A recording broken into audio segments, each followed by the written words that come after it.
Hey guys, I'm going to show you the distributive property real quick to help with tonight's homework.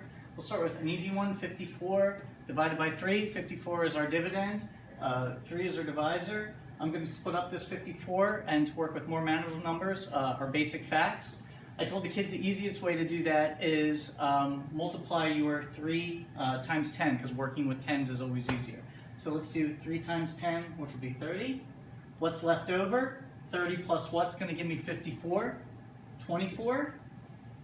And now I could just I could divide this side, 30 divided by 3, which is 10. 24 divided by 3, which is 8.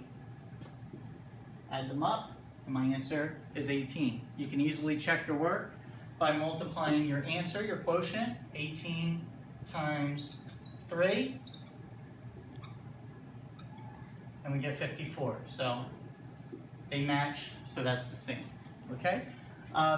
This one is going to be a little bit more difficult because I have a larger number to work with. So now I'm going to use compatible numbers like what we did with yesterday's homework. So I'm going to think of a compatible number for 26. The closest one is going to be 24, okay? So that'll be 240. So we need to remember to add that 0. 240 divided by 4.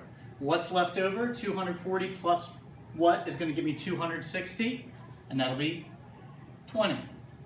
Okay, 240 divided by 4, I'll do my basic fact, 24 divided by 4, which is 6, and I'll add my 0. 20 divided by 4 is going to be 5, and now I can add them together, and I get 65.